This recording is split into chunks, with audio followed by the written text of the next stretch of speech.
Tobacco. Mars Attack avec le fromage, la hollandaise cheddar, un goût géant dans une portion géante. Mars Attack vous est présenté par Côté Sport, un produit de la Marocaine des Jeux et des Sports. Bonjour à toutes et à tous, donc rebonjour plutôt et ravi de vous retrouver avec Mars Attack, le talk. Nous sommes le jeudi 5 avril 2012, saison 3, numéro 598. Avec moi le professeur Aziz Daouda, bonjour. Bonjour Lino. Camarade président avec nous également, bonjour. Salut tout le monde, bonjour Lino. Et notre invité, notre ami Khalid Outaleb, directeur du trophée Hassan II de tennis. Bonjour Lino, bonjour tout le monde. Khalid, ça fait toujours quelque chose de ce petit gamin trottant dans les allées de l'USM-TCC. Tu le retrouves mon collègue à côté. Raquette sous le bras, tu sais. Il changeait des balles avec qui? Avec Glimi, avec... Ouais, il y avait Rachid Septi, il y avait... Vounatsos d'Islam, oui, Glimi d'Islam était à l'USM. Vounatsos, comme tu dis, oui. Oui. Tu le revois, Vounatsos ou... Non, j'ai eu des news. Il y avait Rakassa aussi. Ouais. Comment j'ai des nouvelles, son fils joue très bien. Ouais, j'ai des nouvelles par Facebook de temps en temps. Ouais. C'est vrai. Très belle famille que celle de l'USM. Avec Roland Fabre qui était ancien Roland membre, Fabre. Je pense qu'on peut, comme disent les Italiens, on peut dépenser un mot. On va dépenser un mot sur Roland Fabre, qui était secrétaire général de la fédération aussi. Et en fait, il était intransigeant. Si tu n'es pas classé, tu joues pas sur le central. C'est pas n'importe qui jouait sur le central de l'USM-TCC. Et puis, tenue blanche de rigueur. Et à l'époque, arrivaient les premières tenues avec Ali, on mettait des tenues de fila, avec un petit col rouge, des trucs. Il râlait, ça passait mal. Il râlait, ça passait mal, parce que pour lui, c'était le blanc immaculé, le tennis. Et puis il y avait Mjid. Alors Mjid qui jouait le cours qui est derrière les vestiaires, là, c'est lequel, le 2, le 2. Alors il jouait sur le 2, alors avec pantalon de flanelle, et chemise. La chemise blanche là, tu vois, pas le polo, la chemise, et le pantalon de flanelle, voilà. C'est ça la tenue. Voilà. Bon, allez, après cette minute nostalgie, on va commencer par les coups de cœur, coups de gueule. Mars Attack, coup de cœur, coup de gueule. Alors les coups de cœur, coups de gueule, on commence par quoi? On commence par la grève. On parle de brassard, nous. On est en grève. Ah bon? Bah oui. Chacun a une raison, mais on est tous en grève. Ah oui, c'est vrai, ouais. Voilà. Vous savez qu'ils ont une... braquez-moi la caméra sur les camarades présidents et sur le professeur. Là, ils sont en grève. Moi, tout le monde a compris pourquoi je suis en grève. Ouais. Moi, j'avais menacé de me mettre en grève, Lino. Ah bon? Ah bah oui. Tu avais dit, tu ne viens pas, tu sais pas ce que... Je ne me rappelle pas de ce que tu avais dit. Ouais. Mais là, je me mets en grève. Ouais. Mais il y a mon ami Samad qui a compris. Ouais. Et les amis, je vais avoir des problèmes. Je vous dis, et non, parce que je vous dis, ce sont deux potes à moi, les deux. Bah oui, on passe les deux potes, mais c'est deux potes à moi aussi. Non, moi, je te jure que je n'ai rien commandité. Il va m'appeler, il va me dire, oh Lino, moi, je n'ai rien commandité, Lino. C'est juste Samad qui s'est rendu compte que j'étais en grève. Il a compris pourquoi, parce que j'avais menacé de me mettre en grève. Bon, et lui, il vient au tennis. Il est toujours en rue. Et puis, c'est pour ça, on le salue. Laïd, il est en grève pourquoi, lui? Moi, c'est la clim. C'est la clim. C'est la clim. Il fait très froid dans ce studio. C'est vrai, tu vois que je me suis mis en bonne. Il fait bon. Ah ben, je ne sais pas. Il fait bon. Mais regarde, tu as châle, toi, tu... Non, pour que les auditeurs comprennent, c'est une clim qu'on règle à 25 degrés. Et finalement, il ne fait pas plus de 10-12 degrés. Dans ce Allez, maintenant que la musique est passée, je ne suis plus en grève. Et je fais mon coup de cœur. C'est une clim feinteuse. Voilà. Qui feinte. Alors, mon coup de cœur, Lino, si tu me le permets, c'est une exposition de peinture de mon ami Amin Dmenati. Oui. Alors, Amin Dmenati, qui est un architecte de son état. Il est de Demnat. Oui, bien sûr, originaire de Demnat, sûrement. Amin, qui est l'un des grosses pointures de l'architecture marocaine, fait aussi dans la peinture. Et donc il expose à nouveau, puisqu'il n'a pas exposé depuis quelques années déjà, une exposition à la Bibliothèque nationale. Donc c'est le beau de la Bibliothèque nationale. Je l'appelle le beau parce que c'est grandiose, l'entrée de la Bibliothèque nationale. Son exposition a été intitulée Le Dernier Cri. Alors, ce qui est extraordinaire, c'est que Dmenati avait toujours fait dans la tradition, tu vois, il avait un coup de peinture, mais qui rappelait toujours les traditions marocaines. Et là, il fait dans une certaine modernité qui semblait, il y a quelques années, être étrangère, mais il le fait très bien. Donc il a un trait très facile, il y a des couleurs nettes, très dépouillées. Mais les toiles sont en vérité très très simples, mais très riches. Elles sont justement riches par leur simplicité. Mais les architectes qui sont très cartésiens, justement, ça ne gêne pas dans le trait, là? Ça, c'est quand même curieux, parce que... justement, alors, les architectes sont des artistes, bien sûr. Alors, mais l'architecte, quand même, est cartésien, tu vois. Oui, bien sûr. Tu ressens l'architecte. Mais là, tu me fais arriver très vite à ma chute, c'est que, en fait, on a toujours dit de Domenati que c'était un architecte peintre.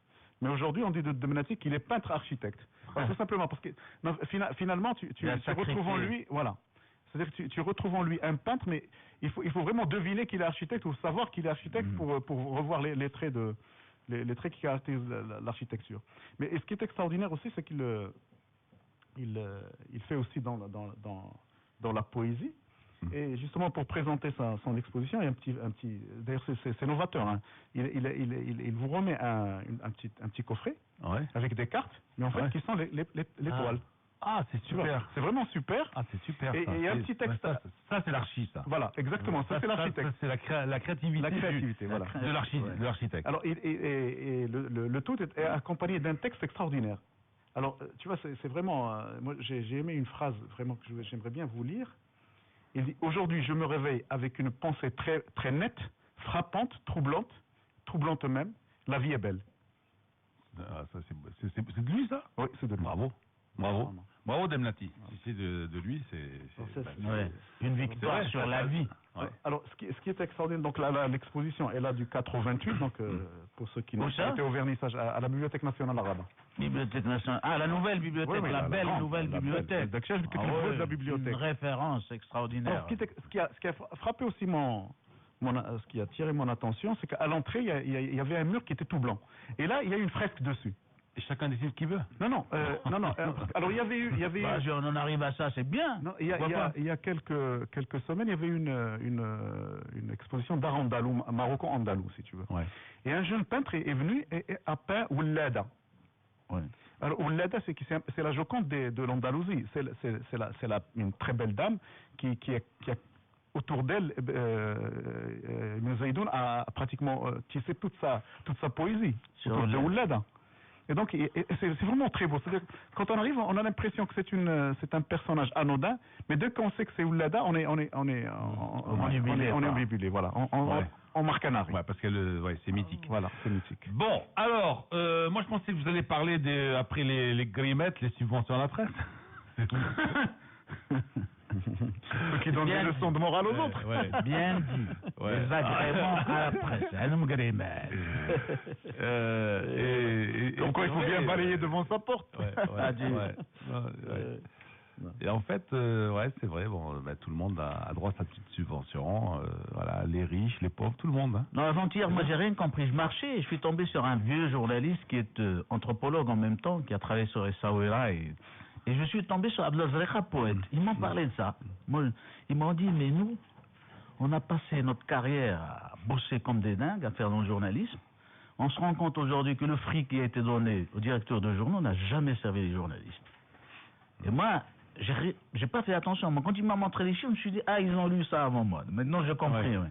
Et ils m'ont dit, c'est des agréments qui sont donnés aux propriétaires de presse, et surtout à la presse partisane, pendant très longtemps, cet argent a servi à autre chose qu'à... Par exemple, les billets de la RAM. Vous savez, les billets de la RAM, ils sont donnés par la RAM aux journaux. Mais jamais un journaliste n'en profite. Le journaliste ne fait jamais de reportage. Pour les politiques, si. Business class, on va à tel meeting international, c'est les politiques qui tirent profit, mais jamais les journalistes. Voilà, où va l'argent, monsieur le ministre de la Communication, que vous donnez à la presse partisane. Et là, je sais pas, les subventions sur le papier, elles sont incluses dans ces subventions ou c'est à part? Non, l'exonération de douane, par exemple, pour le papier et tout ça. Non, je comprends, c'est un plus. Ça, c'est autre chose. C'est un plus, mais bien sûr. Ça, c'est une autre facilité. Lino, encore une fois, il ne faut pas sortir la chose de son contexte.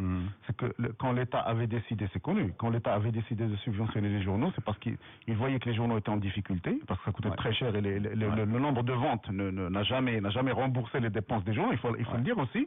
Et pour maintenir justement une certaine presse, enfin une presse nationale et lui donner en fait carrément une survie, l'État s'est mis à les subventionner, comme il subventionne les partis politiques, comme il subventionne les associations, comme il subventionne beaucoup de choses. Hein. Ouais, moi j'ai vécu ça. C'est pas une tare. Et puis c'est pas particulier au Maroc.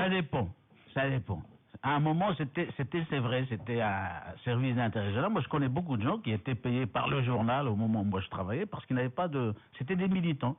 Et donc, de vrais militants. Donc, ils touchaient des salaires. Et c'est comme ça qu'ils vivaient. Non, il faut faire l'histoire, justement, de cette presse dite partisane. Et ça a évolué. Mais aujourd'hui, c'est une technocratie qui tire profit, justement, de l'argent versé, en principe, aux journaux. Mais personne ne dit rien. Aujourd'hui, maintenant qu'ils ont sorti la liste, les chiffres, ça serait bien de réfléchir sur cette problématique qui profite, enfin, ces subventions qui ont profité davantage aux politiques et parfois souvent contre les journalistes. Alors, je me dis, est-ce que ce n'est pas encore un sujet qu'on va débattre pendant 15-20 jours en attendant un autre sujet, etc. Alors qu'on est en train de passer à côté des choses essentielles. Je serais tenté de dire à qui tour, voilà. À qui tour ce qui est important aujourd'hui, les agriculteurs, ce qui est important aujourd'hui, c'est de voir ce qu'on fait pour le pays, pour développer le pays, pour sortir de la crise. Voilà, c'est ça qui est important. Ça n'est pas des petites choses comme ça qui vont. Non, sincèrement, moi c'est des trucs de médiatique qu'on nous livre à la consommation comme ça. Médiacratique. Non. C'est ce que... Non, mais il y a d'autres problèmes. Il y a les gens qui sont agressés dans les rues, les dames qui sont arrachées leurs femmes. C'est ça les vrais problèmes. Si tu avais des journalistes bien financés, ils seraient allés faire des reportages. Nous sommes dans un pays où nous sommes en crise de reportage. Je voudrais demander au ministère de la Communication pourquoi avoir publié cette liste. Voilà, ça sert à quoi finalement? Moi, je trouve ça positif. Il a qu'à dire à partir d'aujourd'hui, il n'y a plus de subventions, point barre, et puis c'est tout. Voilà, si tu veux prendre une décision. Ils pourront pas, c'est la moitié de la prestation qui va s'écrouler. C'est quoi des journaux clandestins qui ne vendent pas 10 numéros et qui sont subventionnés? Vous trouvez ça normal? Ça aussi, ça c'est le revers de la médaille. Il y a un cahier de charges, il y a un contrôle. Mais ça, c'est des choses qu'on peut régler. Qu'on peut régler dans des bureaux, entre responsables, faire de bonnes enquêtes, prendre les bonnes décisions, puis terminer. C'est pas mon boulot à moi de savoir qui touche quoi. Mon boulot à moi, c'est d'avoir un bon journal. Mon boulot à moi, c'est d'enquêter, c'est de faire du reportage pour lui comme dans les moyens de le faire. Mais on ne prend pas quelqu'un qui vient un extraterrestre, qui n'a rien qu'un journal, et subitement il devient directeur de journal. Le mec n'a jamais fait de presse. La façon que c'est présenté, c'est comme si la presse ne méritait pas ça, et puis voilà, c'est une offrande, alors que cette offrande. Voilà, encore une stigmatisation, maintenant c'est la presse. Moi, de toute façon, peu importe, ni Radio Mars, ni l'équipe magazine, on n'a pas de subvention, nous. Il y a une différence. Et on demande entre un dysfonctionnement et une idée salvatrice qui a été salvatrice pour la presse nationale, celle de la subventionner. Aujourd'hui, s'il y a des dysfonctionnements, ils n'ont qu'à enquêter. Enfin, il y a des services compétents pour ça. Ils n'ont qu'à enquêter, faire leur boulot et puis terminer. Voilà. Pourquoi on va faire un tas? Non. Pourquoi on va mettre tout le monde dans le même panier? Pourquoi? Soit on arrête les subventions, soit comme dit Aziz, on redéfinit les critères. Voilà, bien sûr. Toi, tu mérites, toi... Dans le cadre de la transparence. Voilà. Mais moi, je trouvais normal qu'un journaliste, au lieu de faire du reportage dans la question du monde international, il soit remplacé par quelqu'un qui n'a rien à voir et qui voyage pour autre chose à l'œil. Business class, business class, politique. Il devrait donner l'exemple. C'est à eux de donner l'exemple. Là, c'est les militants, la transparence, le progrès, l'avenir. C'est à eux de donner l'exemple. Alors, notre invité, est-ce qu'il a un coup de cœur, un coup de gueule extra-sportif ici extra-sportif, ça pourrait être quoi? C'est un peu ce que vous souvent vous répétez ici, c'est la circulation, c'est la ville de Casablanca et c'est les Casablancais qui sont de plus en plus disciplinés au volant. La saleté un peu partout, c'est désolant. La saleté, tant que c'est fermé. Incroyable, la saleté. Je me demande si mais en bas de chez nous là, vous avez vu? C'est incroyable. Oui, cette rue, elle est sale. Partout. Elle est profondément sale. Et puis, franchement, il va falloir qu'on mette en place un comité de, je sais pas, de quoi, de... Et c'est vrai que nous, on vit dedans, donc c'est à l'approche de grands tournois comme le Grand Prix Saint-2 où on sait qu'on va recevoir des étrangers. Malheureusement, oui, mais on se rend compte que quand on va recevoir des étrangers... Si tu mets des joueurs de tennis et tout ça, c'est... L'hôtel en face, tu ne veux pas les amener dans la ruelle. Le souterrain de Zartoni, je suis encore passé par là-bas. Souterrain, mais alors là, plein de trucs, tu peux pas. Il est pas fermé? Non, mais vas-y le voir. Non, mais je t'en ai parlé. Il n'est pas fermé, mais il est d'une saleté. C'est une piscine de détritus, de tout ce que tu veux. Alors des trucs qu'on peut pas dire ce matin, n'est-ce pas, Mais et maintenant, on a pris l'habitude. Je crois que si on nous enlève ces saletés, on va tomber malade. C'est le vrai problème chez nous. C'est ça le vrai problème. Alors, première pause, conseil pour les achats, et ensuite on va attaquer avec Khalidou Taleb, le directeur du trophée Hassan II de tennis. On va parler de ce rendez-vous de l'année tennistique. C'est le rendez-vous de l'année.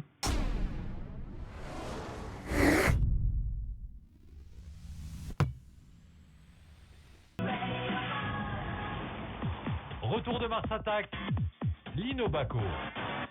Alors nous parlons tennis ce matin avec le trophée Hassan II, qui va débuter le week-end prochain avec les qualifs, hein, n'est-ce pas Oui, ça fait le 7 et le 8, les qualifs. Et... Alors, il y a eu la conférence de presse. Il y a des nouveautés dans ce tournoi. Alors, qu'est-ce qu'il y a en particulier? C'est vrai que cette année, on a voulu faire vraiment une fête du tennis et aussi ramener un peu les amoureux du tennis et les passionnés et les joueurs vers le complexe Amal. On a fait des tournois en parallèle. Un tournoi de 7-8 ans, un tournoi junior, un tournoi des entreprises, un tournoi des universitaires. On a aujourd'hui 50 inscrits. Et des journalistes? Journalistes, il y a beaucoup moins de journalistes qui jouent malheureusement par rapport à l'époque. Pourquoi tu me regardes? On peut jouer, nous. Moi, je sais pas, on va tenir peut-être un set, on va tenir, allez. Donc l'idée, c'était de ramener tous ces gens-là... si vous nous donnez 40 d'avance. 30 d'avance, allez, 30 d'avance, donnez-nous 30 d'avance. L'idée, c'est de les ramener vers le complexe Amal, jouer sur les cours annexes et même le cours central pour les finales, en dehors du grand tournoi, et en même temps les faire participer à leur manière au tournoi. Et par exemple, les 7 ans, les meilleurs enfants 7 ans vont rentrer sur le cours avec un peu à l'image du football, avec les joueurs. Cette année, c'est quelque chose de nouveau qu'on veut mettre en place, un peu comme au football. Le vainqueur du tableau junior 18 ans aura une wildcard dans un des tournois de $10,000 qu'on organise. Donc là, il y a aussi beaucoup d'inscrits. Au niveau de l'inscription, c'est vraiment extraordinaire. On a 32 équipes de double des entreprises. Donc voilà, c'est une ambiance qu'on veut donner. Il y a même du cardio-tennis pour les dames. C'est pas ton papa qui t'a aidé un petit peu? Parce que le foot corporatif et le sport corporatif, c'est les corpos, ils sont mélangés, brassés dans le tennis national, alors qu'avant, il y avait une séparation. Il y avait des corpos et les nationaux. D'ailleurs, on s'est dirigé vers les corpos, justement l'association des clubs corporatifs, pour nous aider là-dessus. Que c'est une association au sein de la fédération. Alors, tu parles de fête du tennis, tu parles de ramener le grand public, moi je veux bien, mais dans quel cadre? Le complexe Amel, comment ça va? Il est plus accueillant que d'habitude. Ils vont jouer au tennis, nous on fait le maximum pour que les cours de tennis, dont on a refait tous les cours encore cette année, ça nous a coûté plus de 300 000 dirhams. À refaire complètement. Non, je veux dire, c'est les à côté. Les à côté, c'est quoi? C'est la restauration, c'est l'animation, c'est les boutiques, tu vois ce que je veux dire? C'est la petite kermesse. C'est la petite kermesse. Se greffe sur le tournoi. Il y a un food court comme l'année dernière, il y a plusieurs restaurants, on met tout. Maintenant, on va ouvrir aussi pour les déjeuners vers la piscine VIP qui était seulement réservée aux joueurs, mais faire un espace aussi pour les participants pour venir déjeuner. Donc on essaie tant bien que mal que ce complexe soit viable pour tout le monde, mais ils vont être bien reçus et il y a des vestiaires réservés pour eux, il y a tout ce qui est animation qui est également pour toute la famille, donc on investit beaucoup dans ce sens-là pour que en attendant une belle relève et des mousquetaires, qu'il y ait une grande vie. En fait, c'est ça qui manque un petit peu dans les grands événements, c'est que souvent on s'est concentré que sur le tennis professionnel. Et il faut vraiment que ce soit une fête pour tout le monde. Voilà, c'est tout le monde. Oubliez le reste. Khalid, tu es très gentil parce que quand tu parles du complexe, il a raison, Lino, de poser ce problème du complexe. Ce complexe, il est fait pour servir rien qu'une manifestation par an. La moitié des cours de l'autre côté du WAC, d'équitation, sont fermés. Ils sont sales. Il y a même des serpents. Alors, il faut dire aux enfants, attention, n'y allez pas. Et bon, en dehors du Grand Prix Hassan II, qu'est-ce qu'il y a? Et j'ai ouï dire d'une lettre de protestation de la fédération. Attends. Là, lui, il est dans la langue de bois parce qu'il est carré. Khalid, c'est le tennisman, tu parles tennis. Le reste, mais j'ai ouï dire d'une lettre envoyée aux responsables où la fédération proteste contre la mairie pour dire qu'elle ne soutient pas le Grand Prix Hassan II. Oui, il y a eu même 2 courriers. Voilà. Il y a eu 2 courriers qui ont été envoyés. Il faut l'expliquer. Ça, c'est des débats qu'on devrait avoir toute l'année, chers amis. Ouais. On va pas, mais on a parlé de l'infrastructure sportive à Casablanca. Tu interpelles notre ami Ali Benjeloun, là, qui va pas tarder de nous appeler. Alors, c'est lui. Alors, c'est la fédération qui a envoyé 2 courriers. Moi, je suis au courant d'un seul. Maintenant, il y en a 2. C'est que donc ce complexe, c'est une honte quand même qu'on continue à gérer de cette manière. Si tu as remarqué sur le dossier de presse, il y a une photo très explicite où il y a 20 ans, Sa Majesté, alors Prince héritier, a inauguré ce complexe. Oui. Vraiment officiellement. Et le nom de l'AML a été donné par Feu Hassan II. C'est terminé. Ouais. C'est terminé. Donc les travaux sont pas terminés. Voilà, et l'architecture, tu parles d'architecture, tu sais que ce complexe n'a jamais été achevé. Non, parce que tout à l'heure, moi je veux revenir sur ce que tu as dit. Là, Belaïd Khalid, il nous dit oui, c'est un complexe qui vit une fois par an pour le trophée Hassan II. Ouais. Et même lorsqu'il ouvre ses portes une fois par an, laisse-moi te dire que tu vas. Moi qui suis un passionné de tennis, franchement, tu vas là-bas, tu n'as même pas tellement envie d'aller, tu vois. J'étais une fois peut-être avec ma fille, tout ça, mais je parle il y a 2 ans, hein, donc il y a encore 2 ans. Pourquoi? Parce que bon, c'est pas la fête, c'est pas bon. Je m'attends pas à ce qu'il y ait la même fête qu'à Roland-Garros, mais la même fête qu'il y avait, je sais pas, peut-être au CMC dans les années 70-80, tu vois, où tu sentais cette kermesse. Alors je veux dire, dans les années 90, quand il y avait... Et le tennis, finalement, le tennis, c'est un prétexte, tu vois, pour venir en famille. Oui. Hein, et en même temps, alors tu fais découvrir le tennis aux gamins, aux jeunes, même aux adultes, qui n'ont peut-être jamais vu un match de tennis. On va au complexe à mal. Tu vois, et à un moment, Henri, quand il y a eu l'ATP, où lui, il jouait avec Shkroni, mais c'était là. Ça, c'est des clubs qui sont maîtres de leurs infrastructures, qui mettent en place... un entretien à l'année, donc obligatoirement c'est beaucoup plus facile pour eux de maintenir et d'accueillir des gens. Le tournoi Ben Omar, toi qui es russiste aussi, le tournoi Ben Omar, c'est ça, c'est l'ATP. C'était le rendez-vous. Voilà. Si tu veux, ça a beaucoup changé au niveau des animations comme dont tu parles, c'est qu'à l'époque on n'avait pas besoin de ça. Ouais. Les gens venaient parce qu'il y avait Younes, il y avait Karim, il y avait des grands champions. On n'a jamais autant parlé des animations et il n'y a que quelques années, depuis qu'on a un peu moins de monde qui vient, qu'on essaie de recruter. Mais non, mais c'est quelque chose qui est obligatoire aujourd'hui. Même dans les stades de foot, il faut qu'on fasse autre chose pour les spectateurs que de faire venir des spectateurs pour voir un match. Il faut qu'il y ait des animations autour. Et cette réflexion... Autour de quoi? Au cours d'un ATP professionnel. Parce que quand tu me dis tennis universitaire, moi je dis c'est du folklore. Je suis désolé. Mais ça fait rien, pourquoi? C'est bien. Ils sont classés, Belaïd. Non, moi je suis pas d'accord. Un ATP. Tu peux le faire animation amateur quand il y a des petits tournois, oui. Tu profites de la autour d'un ATP où la fédération internationale se fiche que tu fasses de l'animation. Mais pourquoi à Roland-Garros, tu joues pas les juniors? Les juniors, ça joue pas à Roland-Garros? Un public, combien le public? Tu es obligé d'avoir combien? Non, mais ça c'est... Non, mais ça c'est le ATP. Tu peux amener le folklore, l'alqa, tout ce que tu veux. Eux, ils s'en fichent. Ils regardent du côté des cours. Regardez, maintenant ils ont fermé l'œil sur ce complexe qui, aujourd'hui, qui ne répond pas, moi, à mon avis, à 100% aux critères arrêtés par la Fédération internationale. Mais c'est ça qui fait, où on parle tennis professionnel avec des professionnels, et puis pour le reste, l'animation, l'université, l'école, moi je suis pas contre. Mais c'est pas destiné à ça, un ATP, je crois. Et non, mais attends, Aziz, tu es d'accord? Autour de l'ATP, tu peux quand même faire ce que tu veux. Bien sûr, mais c'est l'important, c'est que tu fasses bien ton tournoi ATP, mais après, à côté, pourquoi à Roland-Garros ou à Wimbledon, il n'y a pas les tournois les vétérans, les doubles, les juniors et tout ça? C'est ce qu'on fait à côté qui fait vivre les tournois. Ouais, ben voilà. Ce qu'on fait à côté. J'aurais rajouté moins de tournois vétérans aussi. Tout à fait. On l'a rentré un peu dans le côté entreprise. Allez-y, c'est ça. Non mais voilà. Folkloriser, tout ce qui est réglementaire, il est tenu. Les joueurs de l'ATP vont même pas sentir qu'il y a le cahier des charges, il va être respecté. Sauf que nous, il faut qu'on puisse faire parvenir la passion du tennis, et les gens qui vont jouer dans un club, ils peuvent venir jouer au complexe Lamal, il y aura un espace pour eux.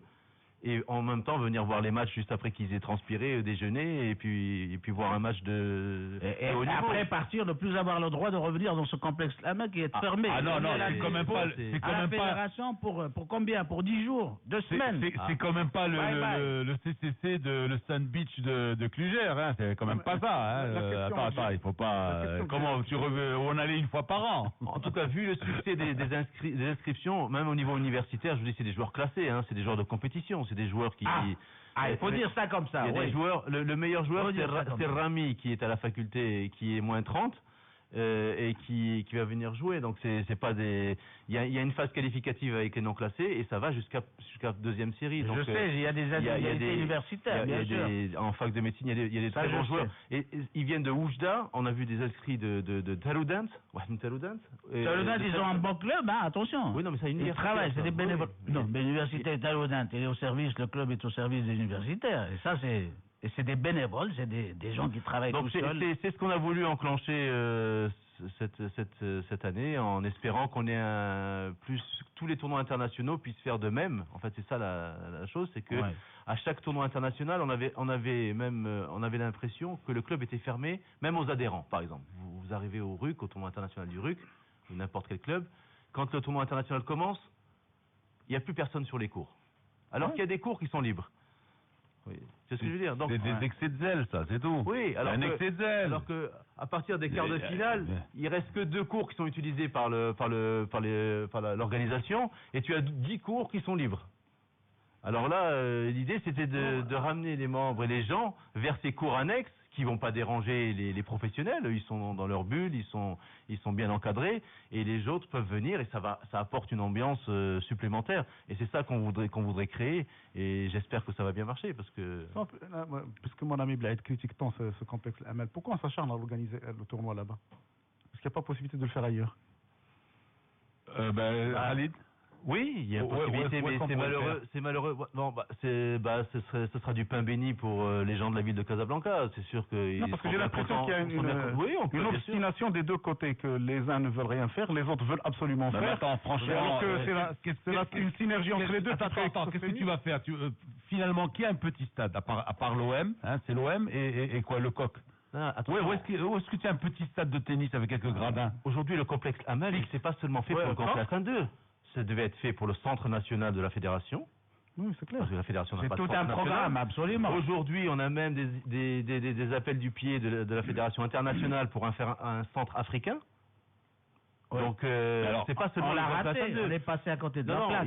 On repart encore sur ça. Oui, exactement. Donc, aujourd'hui, les Égyptiens, les Tunisiens, les Algériens veulent avoir ils rêvent venir aujourd'hui. Bien sûr. Alors autant en profiter, c'est pas seulement pour le complexe, c'est pour le Grand Prix Hassan II, ça a été fait pour la fédération. Moi, je te pose la question suivante, je m'interroge. Qu'est-ce qui vous empêche, une fois pour toutes, de vous asseoir à table, la fédération, ok, la ville de Casa, hein, et de mettre tout à plat?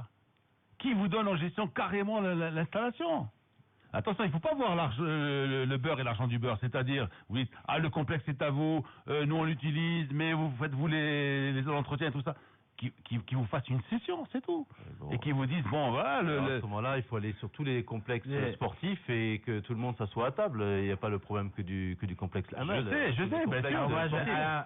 C'est à la ville de trouver preneur pour la gestion, comme il délègue les gestions pour les autres ramassages et non, autres. Mais ce qu'il faut... Pourquoi est-ce qu'il ne délègue pas à des sociétés ou bien à la Sonargès ou bien... Mais pourquoi vous ne les poussez pas, vous, à déléguer? Faites une réunion et vous dites, bon, écoutez, faites un appel d'offres à la rigueur. Ça peut être aussi la fédération de boxe, hein. Ça peut intéresser la fédération de boxe. Moi, je peux organiser des réunions de boxe aussi là-bas. Qui vont m'empêcher de réaliser. Il y a des mariages qui sont tenus là-bas. Ça va pas de mariage. Il y a de l'animation. Mais si. Mais non, les mariages, les circoncisions. Restons sérieux, restons dans le sport. Mais je suis sérieux. Qui t'empêche? C'est un joli petit stade. Tu peux faire des réunions de boxe, par exemple, là-bas.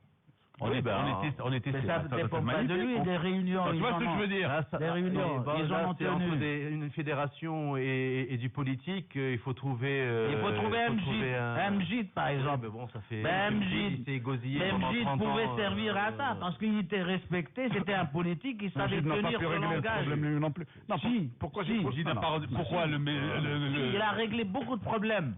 Du temps où il était. Alors l'entretien. Le premier qui a souffert de ce problème, c'est Mjid. Moi, je vais vous donner des chiffres. Le premier qui a souffert, moi, pourquoi j'ai posé la question? Parce que cette question est récurrente. Chaque année, à l'occasion du tournoi Hassan II, on reparle de ce complexe Amal et on ressasse les mêmes choses, c'est-à-dire mal entretenu ou pas du tout entretenu, etc., etc., etc. Il ne sert pas à grand-chose. Voilà. En résumé, il faut voir si la fédération a les moyens aussi de se substituer à la ville de Casablanca et de le gérer le complexe. Voilà. Mais ça, il faut c'est ça la question, Khalid. Attends, Lino, la fédération n'est pas une institution extraterrestre. Elle est bien marocaine. La ville de Casablanca, c'est bien le Maroc. Donc, d'accord. Mais je ne fais pas de frontière. Non, mais je ne fais pas de frontière. La ville de Casablanca, si elle a construit cette institution ou ce centre-là, c'est pour s'en occuper aussi. Oui. Parce qu'il a le concept, pourquoi pas? Le concept tel qu'il est en train d'être redéfini. Si la ville n'a pas les moyens, la ville de Casablanca, la ville a qu'elle délègue. Bien sûr. Il l'a dit à propos du complexe Mohamed V, à propos de Amal, il dit je vous délègue, mais vous gérez avec quel moyen? Un petit exemple sur le CMC, quand Hicham Arazi est venu il y a 2 ans pour lancer une académie à partir du CMC, qu'il avait rencontré M. Sajid et tout. Et que c'était moi à l'époque, il a construit le projet, il a tout fait, et à la dernière minute ils ont dit non c'est bon, nous on va le gérer nous. Ouais, mais je suis d'accord. Oui, non, mais ça c'est une petite. À essayer de faire la même chose. Non, mais là on parle du CMC parce que ça appartient à la ville. C'est la ville. Donc c'est le problème plus profond. Après il faut vraiment savoir aussi qu'est-ce que la ville veut faire avec ces complexes-là, c'est tout. Mais bon, c'est facile, on peut aller autre part faire ce tournoi. Il était à Marrakech, il est venu à Casablanca parce qu'il grossissait et qu'il est devenu maintenant partie du grand circuit. Il y a un superbe central qui a été fait et il n'y en a pas un deuxième comme ça en Afrique. Mais aujourd'hui, force est de constater qu'il n'y a pas beaucoup de... On ne sait pas. On ne sait pas ce qui se passe. Même sur l'ouvrage du central, il n'a pas été encore réceptionné par la ville. Qu'on nous dise seulement... Ce dossier est encore au tribunal, qu'on nous dise seulement depuis une vingtaine d'années, qu'on nous dise seulement quand est-ce qu'ils vont le terminer, parce que même si on nous donne en gestion, on ne peut pas le gérer parce qu'il y a beaucoup de problèmes en interne. Il n'a pas été resté, c'est vrai. Il y a une entreprise, il y a le petit magasin de sport qui était fermé pour des bisbilles entre la ville et le gestionnaire du magasin. Il est fermé depuis 10 ans. Alors même si on te donne les clés aujourd'hui, il faut d'abord régler ces problèmes judiciaires de ce qui se passe à l'intérieur. Qui nous disent une fois pour toutes, où est-ce qu'on en est, la réception de l'ouvrage. Et après, on pourra parler, déléguer la gestion. Qui nous disent une fois, où est-ce qu'on en est dans ce problème judiciaire de ce central qui n'est pas encore réceptionné. Tu as raison, moi je suis d'accord de poser des problèmes comme ça parce que la fédération doit s'impliquer dans cette logique justement de remise en cause pendant toute l'année, pas seulement en attendant le Grand Prix et puis se mettre à dire les médias peuvent nous aider aussi dans ce sens-là, inviter les gens aussi beaucoup plus souvent. Vous aviez fait avec M. Sajid à une époque, je me rappelle. Malheureusement, vous n'avez pas abordé ce sujet-là, mais peut-être apporter beaucoup plus les responsables du sport de la ville. Et même Sajid est l'otage de ses élus, allez. Tu sais que ça vient pas de Sajid. C'est sûr que s'il y a plusieurs réseaux qui se mettent en branle et qui parlent de ce sujet, peut-être que ça nous aiderait aussi. On ne peut pas être là tout seul à vouloir gérer des problèmes immenses comme ça. Non, mais est-ce que vous avez en tant que fédération une proposition concrète? Est-ce qu'aujourd'hui, face à la mairie, il y a eu des réunions, ça je sais. Il y avait des réunions. Vous avez un dossier, qu'est-ce que vous proposez? Il y avait une convention qui avait même été entamée avec M. Mjid, avant le départ de M. Mjid. Alors, je viens d'avoir Ali Benjeloun, qui est le patron du sport de la ville de Casa, sport, culture et social. Animation. On va appeler Ali Benjeloun, dans 2 minutes, voilà. Il nous dira aussi la position de la ville de Casablanca. Alors, on continue. Attendez une seconde, je donne voilà. Alors... Donc, convention, il a dit convention. convention avec la ville. Je préférerais que ce débat se fasse beaucoup plus souvent dans l'année plutôt que de venir avant le Grand Prix Hassan II. Là, on parle d'une 28e édition, d'un grand événement, et malheureusement, c'est toujours entaché. Et on ne parle pas des choses du tournoi lui-même. Du tournoi lui-même. Je suis désolé. C'est malheureux. Vous avez toute l'année pour parler de ça et pas venir régler tous les problèmes du tennis sur une seule émission, Lino. Bon, alors, écoute. Bon, d'accord. Non, parce que c'est important quand même de parler de ça. Oui. Tu comprends, parce que tu peux pas arriver ici une fois par an aussi de parler du trophée Hassan II lorsque vous avez. C'est vous qui parlez des infrastructures. C'est vous qui avez. Oui. Non. Pourquoi c'est pas parce que moi personnellement, dans la configuration des années passées, je vais pas perdre mon temps. Tu vois, moi j'estime que si j'amène des amis ou j'amène des parents qui sont externes au sport, qui ne comprennent pas grand-chose au tennis, par exemple, si je les amène, je dis, venez assister à une fête. Tu vois ce que je veux dire? Oui, non, mais il faut. Mais, sauf que là, on perd un temps précieux qui nous est imparti pour discuter d'un tournoi. Un tournoi qui se prépare pendant toute l'année, quand même. Le Grand Prix, c'est pas rien du tout. C'est une année de travail. Alors, on va parler quand même du plateau, parce que c'est ce qui nous intéresse. Hein? Oui. Alors, la tête de série numéro 1, c'est un Allemand, c'est Florian Mayer, c'est ça? C'est Alex Dolgopolov, Florian Mayer, Alex Dolgopolov. Ils sont tous les deux numéro 18 et numéro 18 et 21, donc 18-19, oui. C'est vrai que ça c'est le ranking qui était à quand Alex Dolgopolov, qu'on connaît très bien ici, puisqu'il était venu au MTT en 2010 et qu'il avait fait de superbes résultats sur les FTP et qui a super bien progressé et qui est arrivé et très, très apprécié du public marocain.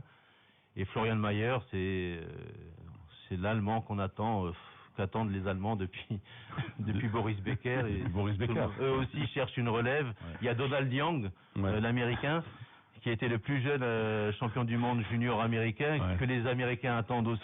Et Fonini, il n'y a pas que le Maroc qui attend des... Fonini, c'est le futur Panata. On attend qui, nous? On attend qui?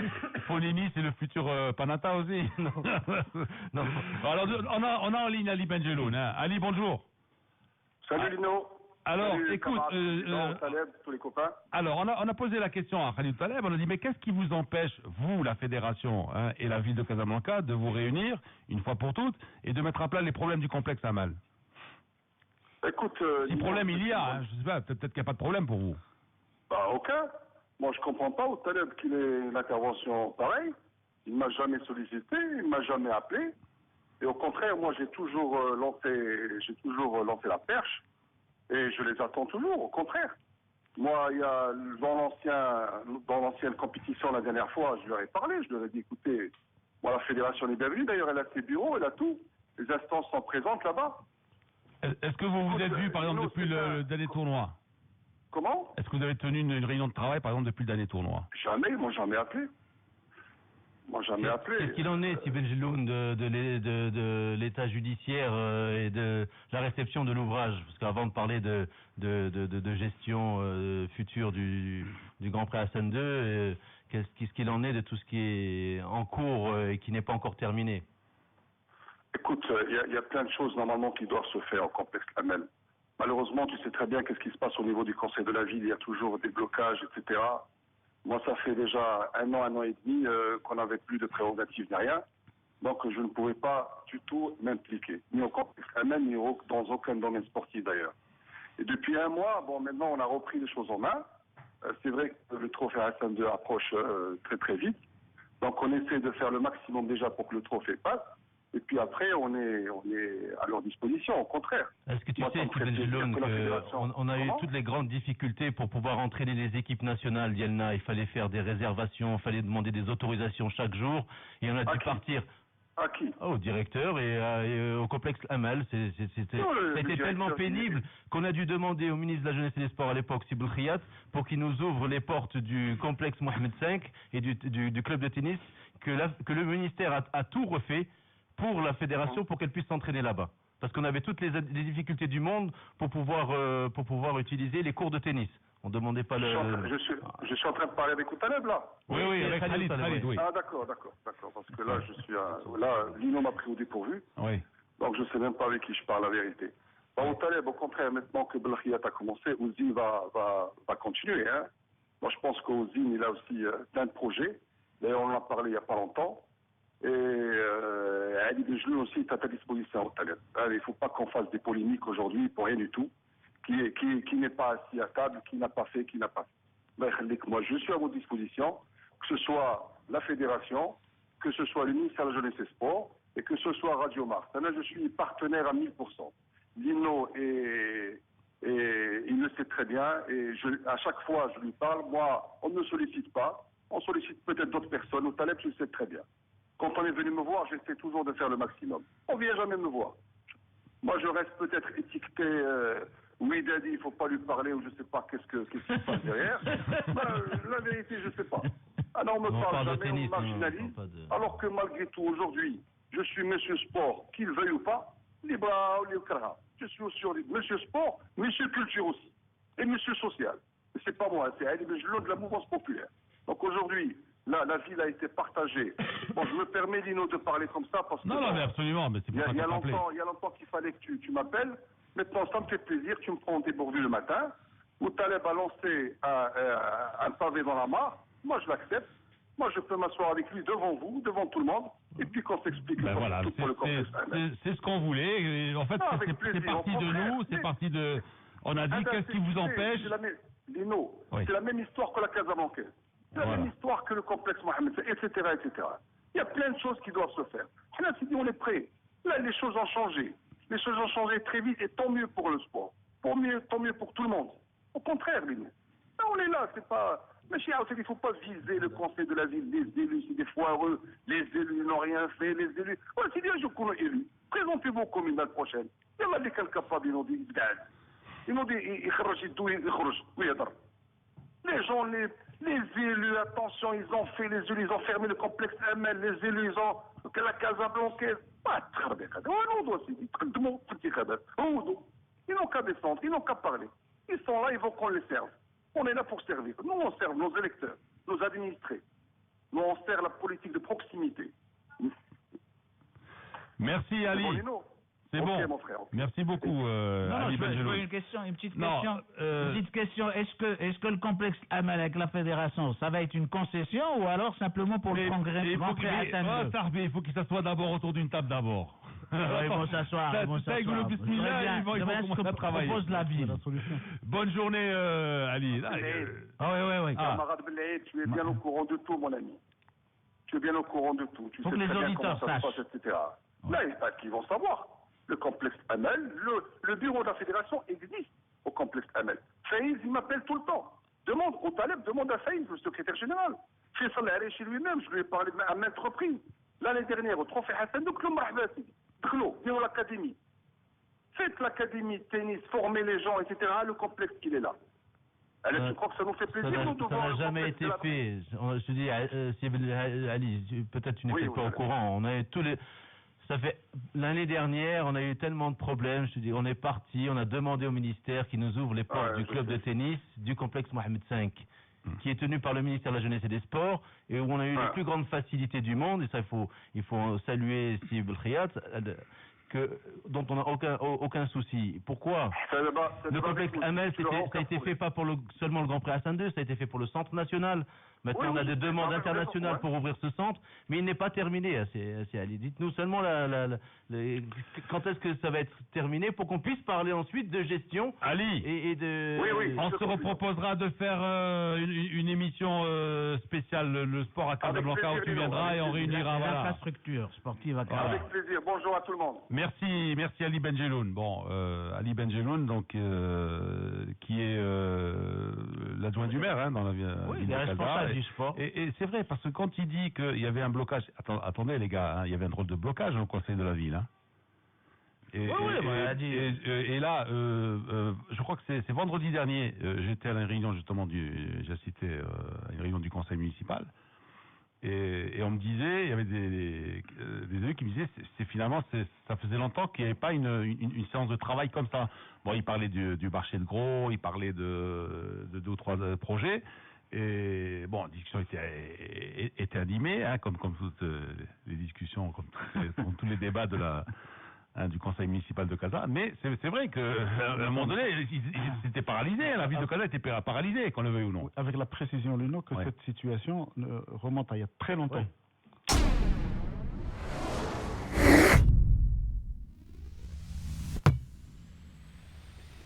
Retour de Mars Attack, Lino Baco. Alors, il est 9h04, on redémarre avec Khalid Taleb, notre invité. Patrick Duruc, c'est qui Patrick Duruc? C'est un des moniteurs, je pense. Un moniteur, Patrick. Ah, Patrick, c'est Lino. Patrick, c'est Lino. Khalid, il te dit, alors il te donne un conseil, il te dit, Khalid parle du tournoi et pas du manquement de la part de la ville de Casa. C'est ça. En temps de te piéger.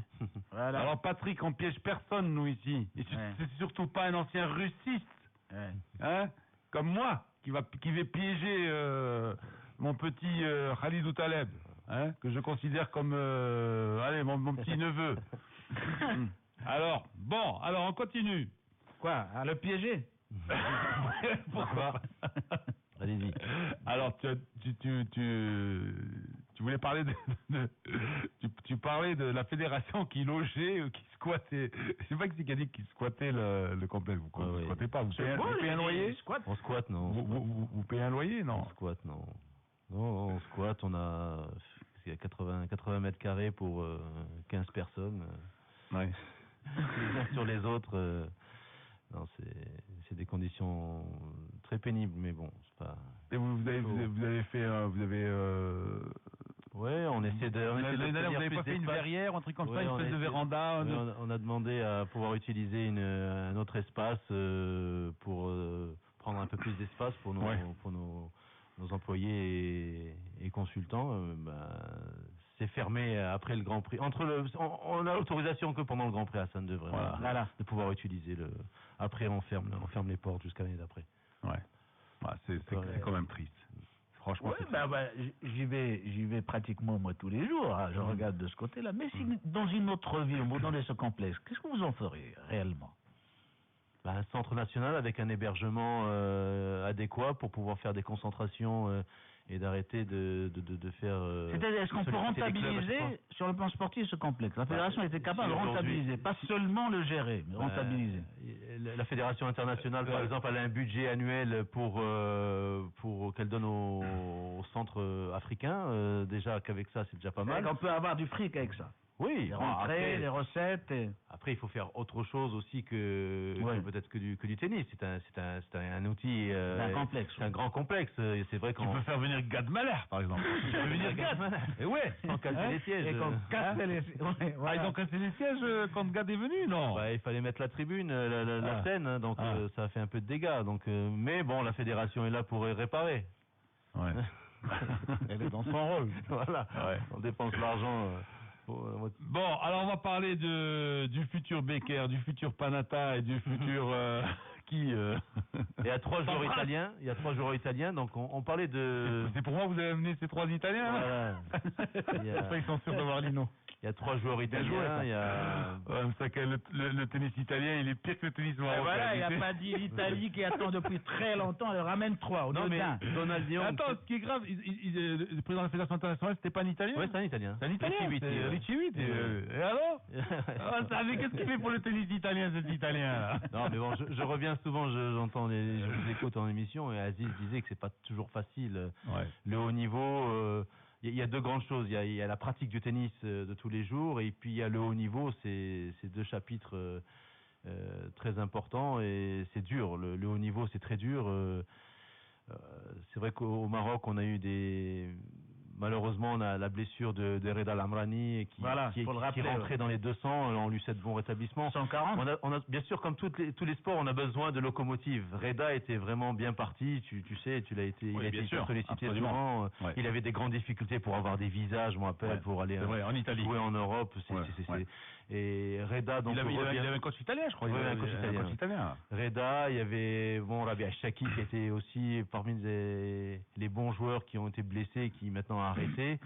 Il y a Hicham Khdari qui était champion d'Afrique junior, qui lui aussi a été blessé. Donc c'est vrai qu'on a un concours de circonstances malheureux pour la relève. C'est dur. C'est pas cette génération qui arrive là, qui représente le Maroc, et on leur souhaite bon courage contre Monaco. c'est vrai que c'était pas cette génération qu'on attendait vraiment. Mais bon, il faut faire avec, il faut continuer à être derrière eux et espérer que cette perle rare arrive et repousse tout vers le haut. Chaque génération, il y a toujours une locomotive.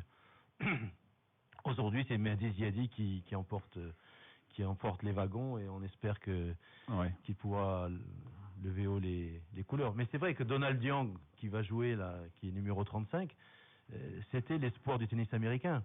Ouais. Il a été champion du monde junior en 2005 et on est en 2012, il n'a pas gagné un seul tournoi encore. Et même les Américains cherchent désespérément une relève de Sampras et d'Agassi. Ouais. C'est pas facile, même avec beaucoup de moyens. Il a 22 ans, c'est un gaucher, il est né à Chicago, mais seulement il réside à Atlanta. Ouais. Il n'a pas un grand physique quand même, 1,75, 112 kilos, c'est pas... Hein, non, mais bon, c'est des joueurs très trapus, très physiques, très musclés et très vifs. Donc le tennis, on peut... Al Barça. Voilà, c'est ça.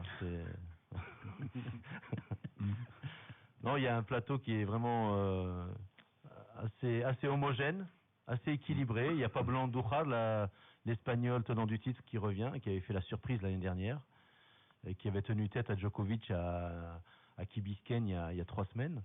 Montañez, il vient aussi? Albert Montañez et Anescu, c'est les deux.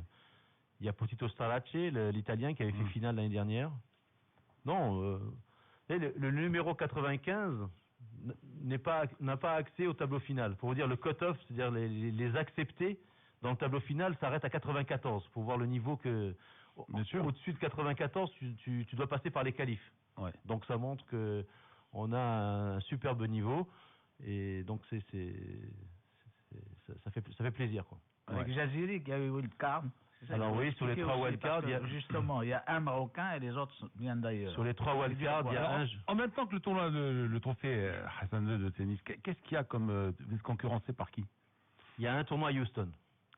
On a une grande chance sur le calendrier, on est assez préservé de ce côté-là. Ouais. En général, il y a 3 tournois en compétition. Ouais. Nous, on n'est que 2. Ouais. Il y a Houston et Casablanca. Cette semaine. Ben, normalement, vous pourrez avoir peut-être Houston, évidemment. Ouais. On pourrait avoir beaucoup plus de joueurs. C'est vrai, ça demande des garanties. Ouais. C'est vrai, beaucoup de gens disent pourquoi on n'a pas des joueurs dans le top 10. Oui, parce qu'en fait, je vais te dire un truc, peut-être qu'il faut augmenter le prize money et les Européens ils vont se dire, bon, au lieu d'aller à Houston, je vais là, parce qu'après, qu'est-ce qu'il y a après? Il y a Monte Carlo, non, Monte Carlo, oui. Il y a Monte Carlo tout de suite après, dans la foulée. Oui. Ben, attends, les mecs, ils viennent ici, terre battue, et puis, parce que j'imagine que Houston, c'est du synthétique. Non, c'est terre battue. Terre battue aussi, Houston? Ouais, c'est le début. Non, là, pour ce qui est des top joueurs, des top 10, il faut qu'on soit entre 500 000 et $1 million pour ce qui est de Federer et tout ça. Ouais. Là, on arrive... Mais on peut avoir un peu plus de joueurs, il faut on a combien maintenant l'ATP Hassan II? Le tournoi est de 450 000 €. Mais là, je parle des garanties, c'est-à-dire qu'il faut avoir une cagnotte à part. Oui. Le joueur qui n'arrive pas à un niveau X, il verser une garantie. Par exemple, Doha est un tournoi de 250, comme nous, de même catégorie. Sauf qu'ils ont peut-être 3-4 millions de dollars de caisse. Le tournoi sud-africain de l'ATP a $1 million, avait $1 million de garantie, hors de prize money, c'est-à-dire hors des gains des joueurs. Donc ça, on n'est pas encore là, on joue beaucoup plus. Cette garantie, elle sert à quoi? Je comprends pas. À assurer la présence du joueur. Il peut s'inscrire ici, comme il peut s'inscrire à Houston, comme il peut attendre Monte Carlo. Après tout, il peut ne pas venir. Les joueurs jouent beaucoup déjà. Donc, c'est un encouragement à venir, à les faire venir. Bon, ça n'a jamais été la politique du Grand Prix Hassan II. Peut-être que dans les années à venir, il va falloir... Mais tous les tournois passent par là, il y a une appearance fee. Le gars, il vient jouer, mais il faut qu'à côté, en dehors du prize money, il faut qu'il touche de l'argent. Il touche beaucoup d'argent en dehors. Comme dans les des fois, bien sûr, parfois, il touche beaucoup plus en appearance fee que dans le prize money. C'est comme ça. Vive le sport du 3e millénaire. Donc c'est vrai qu'une des wildcards, c'est vrai que Sibelaïd en parlait, et Malek Jaziri, qui est un joueur tunisien qui a fait un bond extraordinaire, qui est maintenant 93 mondial. Grâce au Maroc et au tournoi marocain. Oui, donc grâce à son circuit. Il a fait l'Open d'Australie l'année dernière, il est sorti des qualifs, il est arrivé, il a passé un tour à l'Open d'Australie. Dans son pays? Non, pas spécifiquement, pas plus que ça, mais bon, le soutien, les joueurs, il faut qu'ils en aient dans le ventre aussi, parce que là on parle beaucoup du tennis marocain. À un moment donné, sur les 10 dernières années, j'ai pas vu encore dans les yeux d'un jeune aujourd'hui ce que je voyais dans les yeux de Karim Alami ou des générations avant, des gens qui avaient faim. Faut dire la vérité, parce que là, puisqu'on est là pour tout dire, il faut. Il y avait envie. Il faut en avoir, parce que après les moyens, il y en a beaucoup plus qu'avant. Faut pas dire. Ce qu'on fait avec les joueurs. Avant vous prenez le minibus et vous alliez. On allait jouer en France avec 3000 francs français. Tu passais 3 mois, tu faisais des matchs, tu gagnais un petit peu d'argent et tu tournais avant de faire un tournoi ATP. Aujourd'hui, quand on prend le projet sportif d'un joueur de l'équipe nationale, il n'y a que des futurs. C'est au Burundi, en Malaisie, alors qu'il laisse les tournois espagnols et français, où il y a vraiment la grosse compétition, et avoir des matchs dans les jambes. Début d'année, un joueur comme Ftar, qui pressenti pour une wildcard, il n'a qu'un seul match officiel, en 2012. Donc à un certain moment, il faut aller montrer comme quoi que tu as envie de jouer et que tu as des matchs dans les jambes. Tu peux pas venir comme ça et demander parce que... Il fait tournoi du CMC peut-être. Même pas. Non, il tourne. Il fait la printemps de... Non, même. À l'époque, ce que faisaient les joueurs argentins et les joueurs professionnels, ils faisaient un petit peu... Pérez Roldan, tu te rappelles de Pérez Roldan? Roldan, bien sûr. C'est quelqu'un qui avait, avec son père, une roulotte, une caravane dans les clubs en France.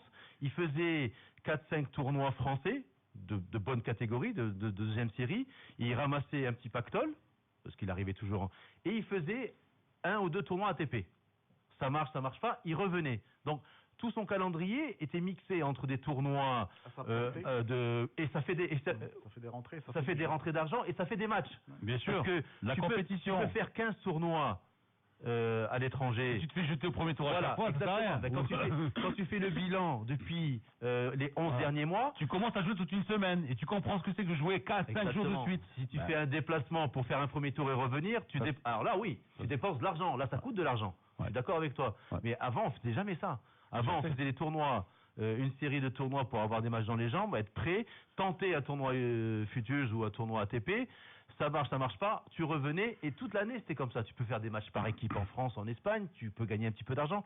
Cette conception-là, malheureusement, cette génération ne l'a pas intégrée. Alors, mais ils vont trouver où les moyens justement pour faire cette tournoi? Est-ce que vous les aidez justement? Est-ce qu'il y a des sponsors? Est-ce qu'il y a derrière qui soutient? Depuis juillet 2011, il y a un contrat qui a été fait. C'était son père et sa mère. Hein. Je sais. Karim aussi.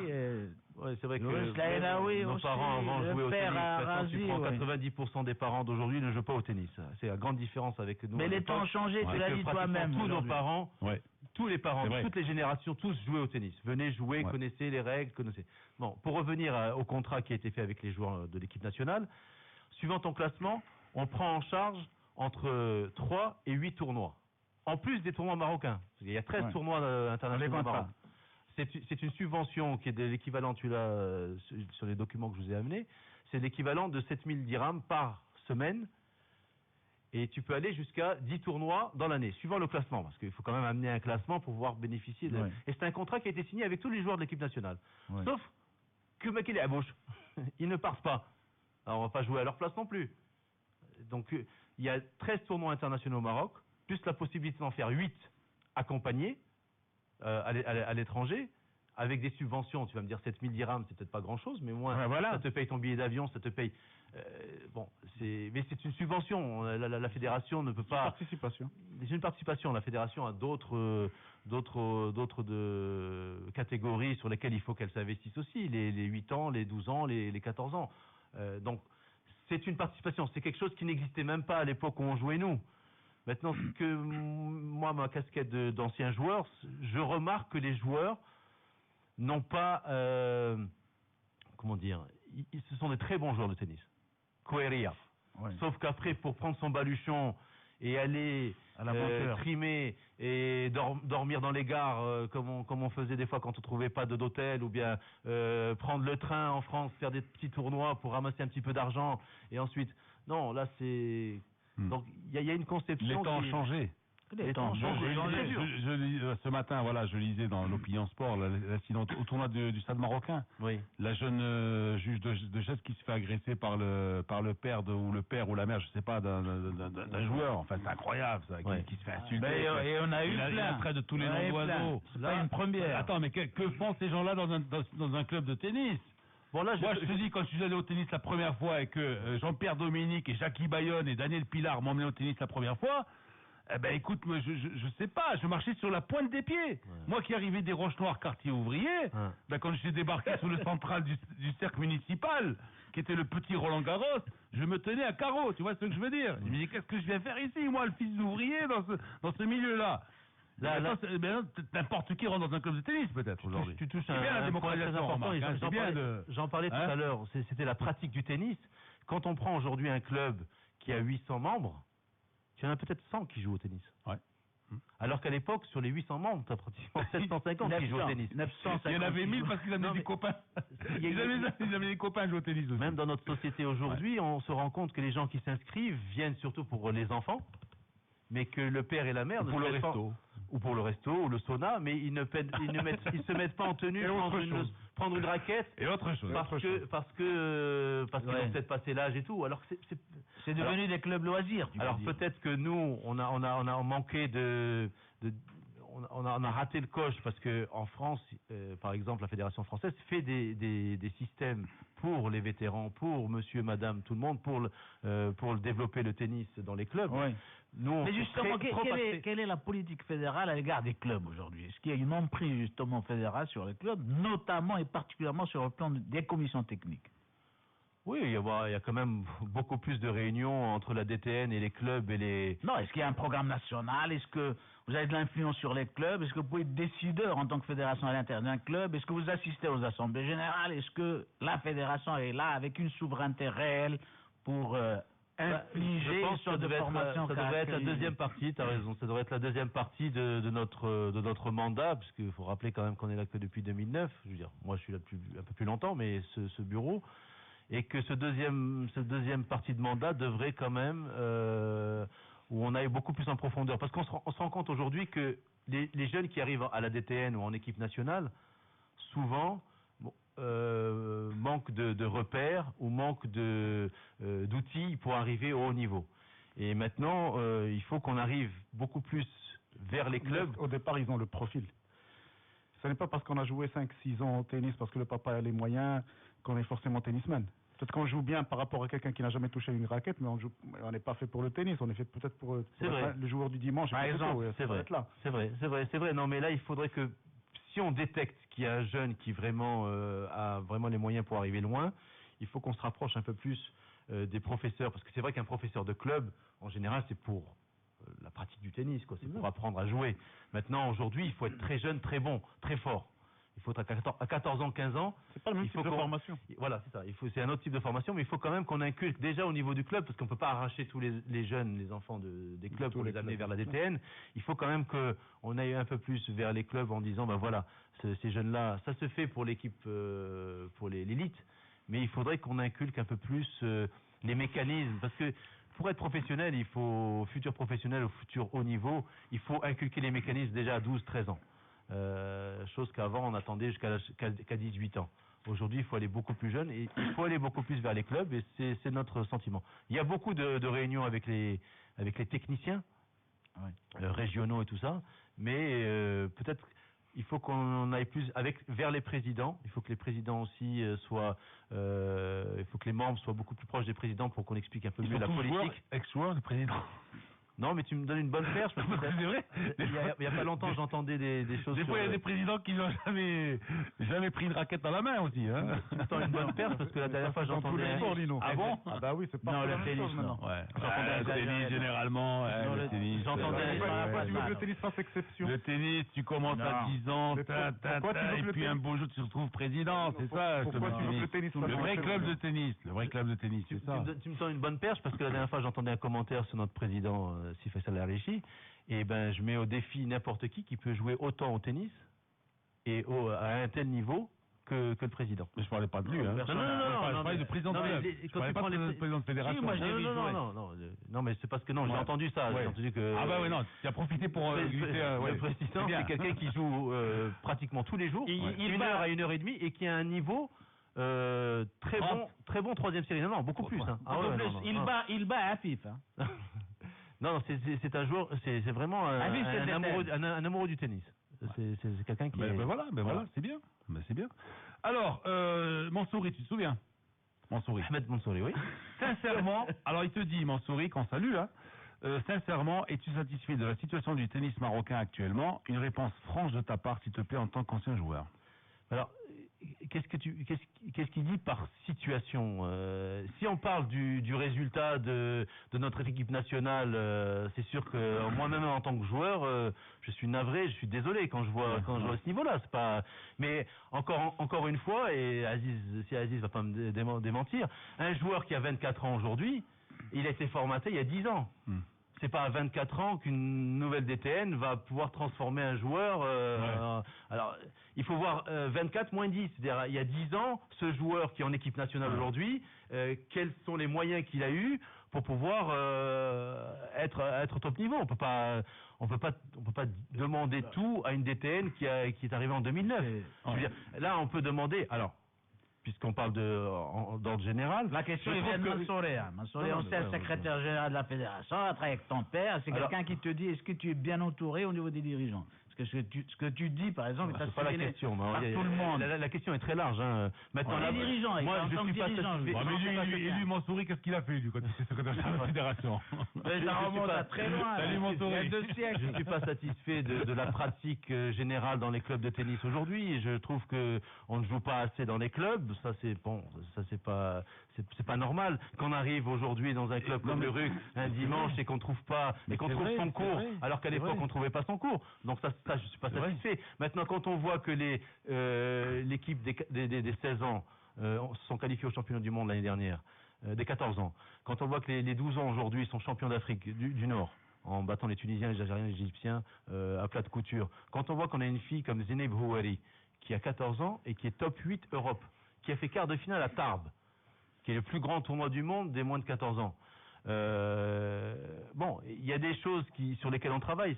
On remet avec un investissement qui a été fait sur la DTN, puisque maintenant il y a une douzaine de personnes à la DTN. Vous faites comme le foot, vous communiquez pas vous aussi?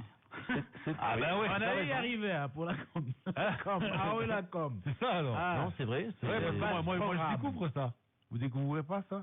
Attends, Lino, tu découvres. Mais si, tu citais tout à l'heure l'opinion. Qui, mis à part l'opinion, parle du tennis régulièrement? Voilà, c'est vrai. Voilà.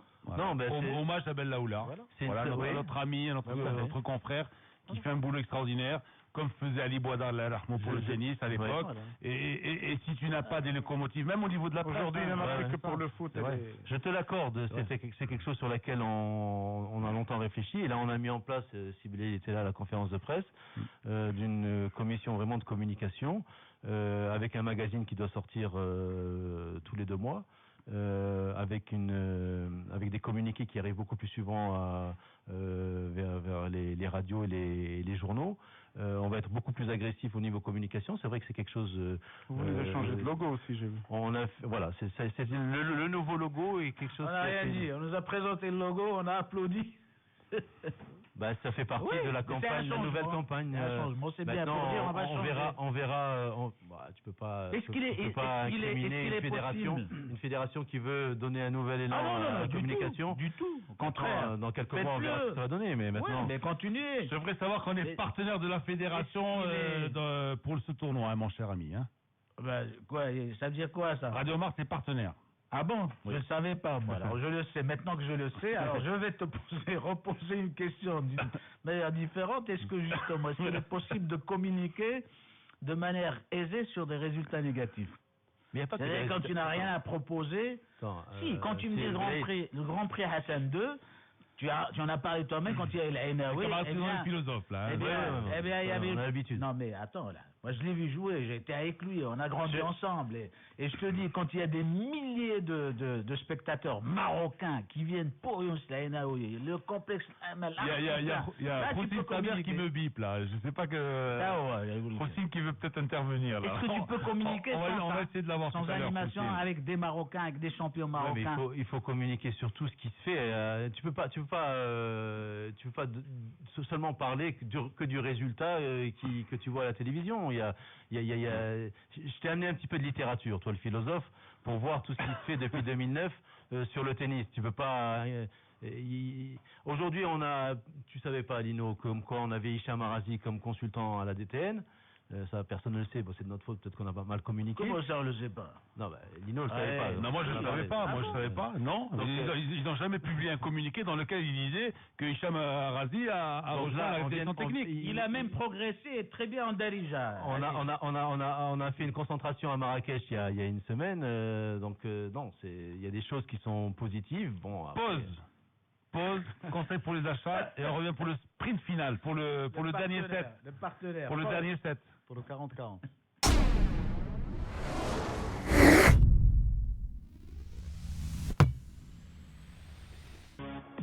Retour de Mars Attack, Lino Baco. Alors pendant la pause, j'ai eu Hossein Saber qui te passe un grand bonjour et qui te dit Goul Khalid, Goul Ouellen, les joueurs ma la discipline. Ouais. C'est vrai parce que mais les temps ont changé, c'est comme les footballeurs aujourd'hui. Non, mais il a joué jusqu'à l'âge de 34 ans, il battait même les jeunes à l'époque. Il a remporté le national, le dernier, c'est à quel âge? 36 ans. C'est vrai d'abord. Dans le milieu du tennis. Est-ce qu'elle... Ils avaient faim, ces joueurs. Ils avaient faim, ils avaient rien. Ils avaient faim, ils sont sortis de rien du tout. Et je pense qu'une des forces qu'on a eu, nous, la génération qui allait à l'école et tout ça, c'est qu'on a rencontré ces gens-là. Sincèrement, j'en serais toujours reconnaissant parce que nous, on jouait contre des joueurs qui n'avaient rien du tout et qui sont sortis des clubs ramasseurs et tout. Aujourd'hui, peut-être il faut qu'on recrée peut-être ça en allant dans les quartiers et sortir des joueurs qui ont faim et qui rentrent dans les clubs pour pouvoir montrer à ces jeunes qui ont pas grand mérite qu'il y a des joueurs qui ont beaucoup plus faim et qui peuvent. Ça, c'est une grande force du tennis marocain à l'époque. Ça, c'est vrai. Aujourd'hui, on est dans un moule avec les mêmes pratiquement formats de joueurs. Est-ce que tu es jamais passé du côté des bidonvilles là, qui sont à côté de l'ODEP, du club de l'ODEP?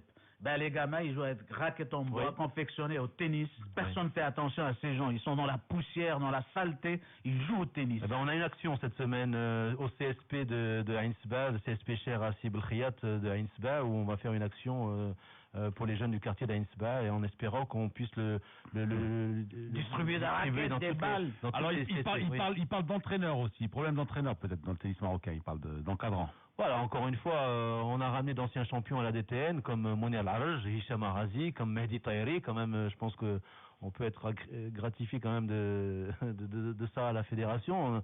L'ami Saadi aussi qui était champion du Maroc. C'est parti, pourquoi? C'est pas trop, je pense que c'est pas trop ça, il n'est pas trop fait pour ça. Après, il faut avoir une oui, je pense que là, elle revient. La coupe, la Fed Cup. Elle revient pour jouer parce qu'elle veut revenir taper dans la balle. Elle aussi, elle bat les jeunes. Oui, elle a encore beaucoup de métiers. Non, mais c'est vrai que on a quand même étoffé un petit peu toutes ces équipes nationales avec d'anciens champions. Un problème d'entraîneur. Où est-ce qu'il parle d'entraîneur coach? Généralement, en général, de formateur. Est-ce qu'il n'y a pas de problème de formation à la fédération? Voilà, c'est-à-dire. On a lancé dans le tennis, pas la fédération. Avec le ministère, on a lancé ce programme de BAES 1 et 2 pour essayer. Est-ce que les moniteurs sont diplômés? Est-ce que tu as des mises à jour? Alors encore une fois, des stages de perfectionnement. Tu vois, il y a des professeurs qui sont très bons dans les clubs. Maintenant, il faut qu'on arrive pour former un joueur de haut niveau. Là, il faut des modules spécifiques pour avoir des moniteurs pour le haut niveau. Le moniteur dans les clubs continue à former de très bons joueurs pour la base. Younes, Karim et Hicham sont sortis des clubs marocains jusqu'à l'âge de 14 ans. Mais ils ont abandonné l'école. Ils n'ont fait que le tennis. Alors ça, c'est un autre problème. Ça, le sport-études. Je veux dire sincèrement, pour la relève, si aujourd'hui on ne règle pas ce problème de sport-études, même les gosses qui sont bons à 12-13 ans, alors on va les perdre. Voilà. Ça, c'est un très grand problème. Parce que même, tu peux régler, même avec de l'argent et tout, tous les problèmes du monde. Si on n'a pas du sport-études, on va continuer à perdre 90% des potentialités du tennis marocain. Là encore des conventions avec le ministère depuis des années, 10 ans, rien n'a été fait. Ça, mais on pourrait aussi récupérer dans les jeunes qui sont en dehors des écoles. Ouais.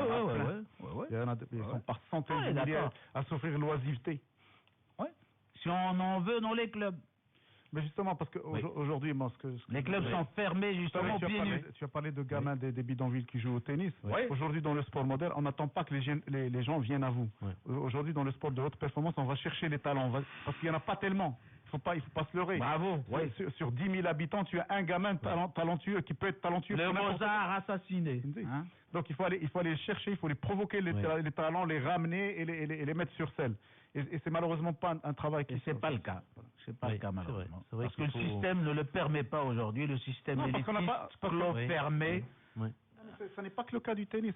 On oublie cette donne essentielle qui est un des facteurs déterminants de la performance aujourd'hui et qui est malheureusement occulté. Et tant qu'il est occulté, tant qu'on ne provoque pas le talent, tant qu'on ne va pas aller chercher, on va prospecter, passer au crible la jeunesse marocaine, et lui faire prendre conscience de son potentiel. Parce que des fois, tu as un gamin qui est super doué mais qui ne le sait pas. Qui ne le sait pas parce qu'il n'a jamais eu la chance d'être mis en situation pour dire voilà ce que je peux faire. C'est vrai que ce tennis, ce sport dans les quartiers doit être mieux encadré, beaucoup plus développé. Qu'ils arrivent ensuite vers un club un peu plus structuré, d'accord, mais il faut qu'au moins à la base ça c'est un très grand travail à faire à l'avenir. Je pense qu'on ne pourra pas continuer à rester que sur, même si ces clubs font beaucoup d'efforts aujourd'hui. Ce n'est pas leur vocation. Oui, leur vocation c'est pas des académies, comme tu avais dit une fois, c'est pas vraiment des académies, mais il faut qu'au moins on arrive à élargir beaucoup plus la base.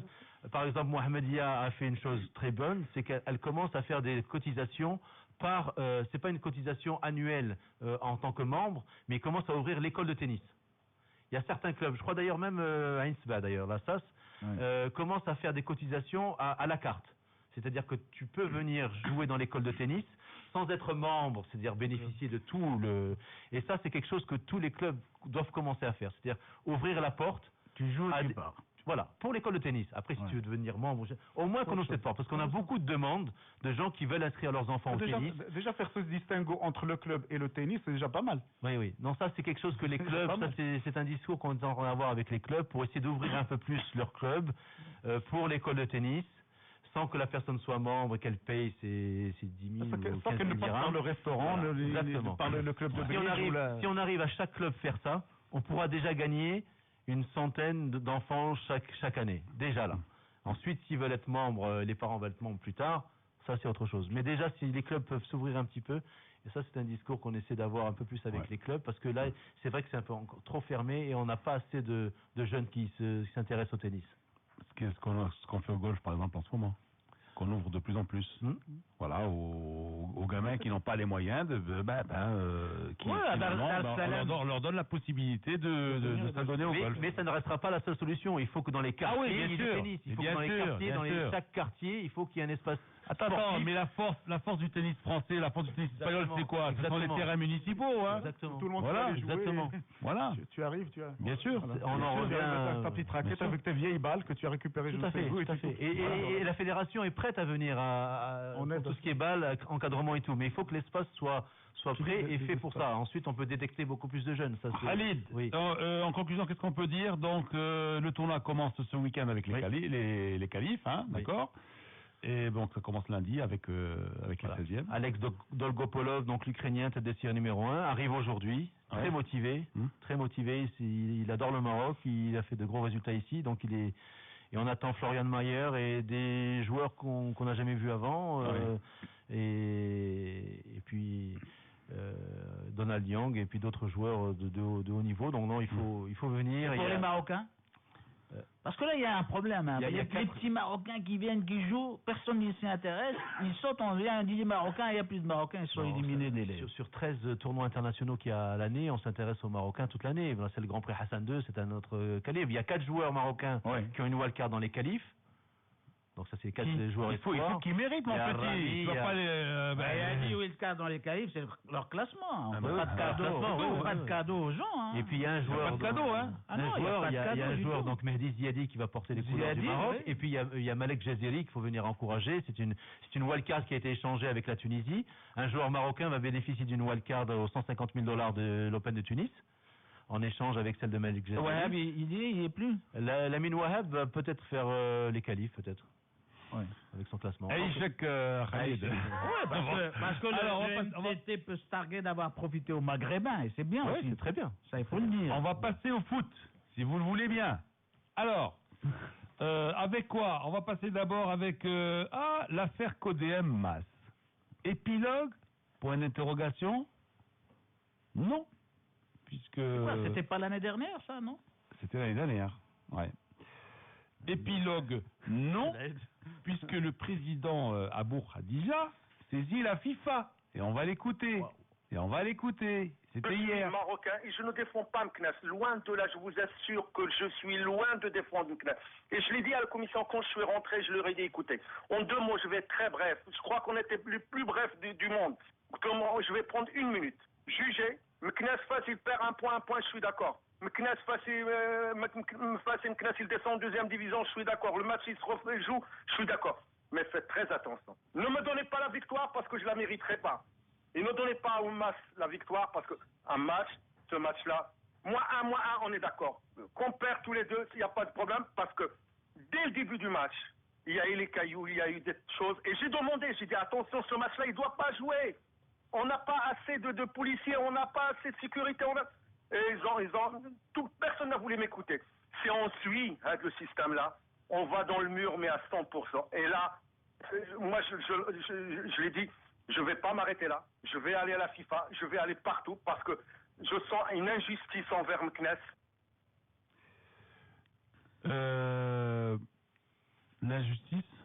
Injustice. Alors, on va revenir sur les faits. On dirait ça quand Evanzetti, là.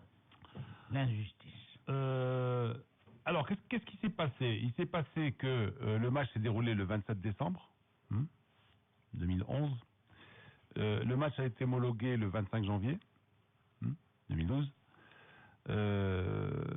L'appel a été examiné le 12 mars. Bon, 12 mars, notification 4 avril. Ça pris son cas. L'huissier, qu'on appelle ça? Je suis en train de prendre note. C'est ce qui amène les notifications. Ce sont des huissiers de tribunal, non? Oui, bien sûr. Il a mis le 12 mars, le 4 avril. Pour. Attends, même pas parce que c'est par fax. Il est allé à bicyclette. Ah ouais, qui m'entend. Non, à part ça, à part que c'est quand même bon, les temps sont quand même un petit peu longs. Hein. Je n'allais pas dire qu'ils sont durs les temps, mais le match se joue le 27-12 et puis le 4 avril on notifie finalement au club officiellement. Hein. Officiellement, c'est notifié le 4 avril. Vous êtes d'accord sur ce que vient de dire le président Abou Khadija? Il se défend. Hein? Il a dit moi je suis d'accord, je vais en deuxième division, je vais en deuxième division. Voilà, ni eux ni nous. C'est son point de vue et je ne pense pas qu'il m'appartient moi personnellement de discuter. Mais ce que je discuterai par contre, c'est le contexte. Ce qu'il y a eu, bon, il y a eu des rapports, il y a eu ce qu'on a vu à la télévision, il y a eu des problèmes. Je pense que si la chose avait été jugée promptement, rapidement, il y aurait eu moins de discussions autour. Bien sûr. Parce que maintenant avec le temps, on se dédouane, c'est la nature de l'homme. Ouais, donc avec le temps, on ne voit plus les choses de la même façon. Bien sûr, on analyse. Non, mais on ne voit plus les choses de la même façon, dis-nous. On argumente. Je pense que s'il y a problème aujourd'hui, enfin s'il va y avoir problème, je ne sais pas s'il va y avoir problème, parce que le président Abou Khadija insinue qu'il ne dit pas clairement qu'il va rester devant la FIFA ou et partout. Ou il dit à la FIFA et partout ailleurs, c'est-à-dire les tribunaux. Il a été pris à chaud au téléphone par la radio parce que je l'ai écouté en directement quand il est passé. Je crois bon, il va certainement réfléchir avant de faire quoi que ce soit. Mais je pense que c'était hier dans Culture Foot. Hein. Voilà, exactement. Ouais. La question est de savoir si maintenant dans des situations pareilles, on va juger de la même façon, hein, ou si on avait jugé auparavant dans la même situation de la même façon, parce qu'il faut que cette justice soit claire et la même pour tous. Et à côté de ça, il faut que cette question de retard ne se répète plus. Parce que c'est ça qui va poser problème. Oui, c'est un vice. C'est flagrant. C'est vraiment inacceptable. C'est inacceptable. Le temps dans un jugement est obligatoire. Il tient compte d'aujourd'hui. On aurait dû arrêter le championnat et juger. Hein. Ça, il a raison, il a carrément. Mais la FIFA, les critères de jugement sont là. Les critères du jugement sont là depuis le 27 décembre. Oh, oui. Ah oui. Voilà. Et on a le même critère, rien n'a changé. Et on a même un ami qui l'article du code disciplinaire est le même, c'est tout, le règlement sportif des compétitions est le même, il n'a pas changé. Les procès dans les tribunaux qui sont ajournés, on les ajourne parce qu'on a la possibilité, ou parce qu'on pense avoir la possibilité d'amener des pièces supplémentaires, ou des choses. Mais là, tu n'amènes rien. Là. Voilà, c'est exactement les mêmes faits. Il y a un rapport figé. Je ne pense pas que le délégué de la fédération ait changé de rapport entre-temps. Je ne pense pas que les images aient changé entre-temps. Je ne pense pas. Donc les éléments de jugement sont les mêmes depuis le 27 décembre. Oui. Non, sur l'élément de temps, il a raison à 1000%, donc rien à dire. Il y a vice de forme, mais c'est regrettable. Bon, pour le reste, maintenant, ça devient de la politique. Hein. La FIFA va lui dire, ça ne me regarde pas, la fédération est souveraine, et c'est à elle de faire, dans le cadre de la souveraineté. Bien sûr. Et pour le reste, il veut aller devant un tribunal, bon, ça ne servira pas à grand-chose. Mais moi, il y a un problème qu'on ne cesse de soulever tout le temps, c'est le rôle du comité olympique dans ces histoires. Surtout d'un tribunal d'arbitrage sportif qui n'existe pas encore. Parce que c'est le rôle justement de ce tribunal d'arbitrage que de faire hier ce travail. encore, la suspension à vie de Moji, hein, elle a été, je dirais, corroborée par qui? Par le comité olympique italien. Mais absolument. Mais encore qu'en Italie, tu sais, le comité olympique fait fonction de ministère. Le CIO, depuis quelque temps, avait pris la décision, en fait. Il est libre de la prendre, enfin, il a été libre de la prendre. De demander, enfin d'insister auprès de toutes les instances sportives pour que tous les problèmes sportifs soient réglés dans la famille. Dans la famille sportive. C'est qu'on n'aille plus devant les tribunaux civils. Donc maintenant, tous les comités olympiques ont été exhortés à avoir une commission, une sorte de tribunal d'arbitrage sportif, une sorte de TAS, si tu veux, national. Pour régler les problèmes. Il faut absolument l'avoir et au plus vite. Oui, parce que les tribunaux civils, Aziz, c'est constitué de magistrats classiques, ils ne sont pas des spécialistes, et c'est des bourdes, souvent, tout le temps. Alors il faut se placer dans le cadre du climat sportif pour trouver les réponses et généralement pour concilier davantage Il de ne traite que des affaires sportives. Il traite que pas des affaires sportives. Ah oui, bien sûr. Que des affaires sportives. Alors il y a eu un match, le MAS, hier soir justement, donc le MAS qui recevait Tétouan. Hein. Bon après on va pas parler hors-jeu, pas hors-jeu. Bon, encore. Match qui est terminé 1-1. Le résultat est juste pour vous?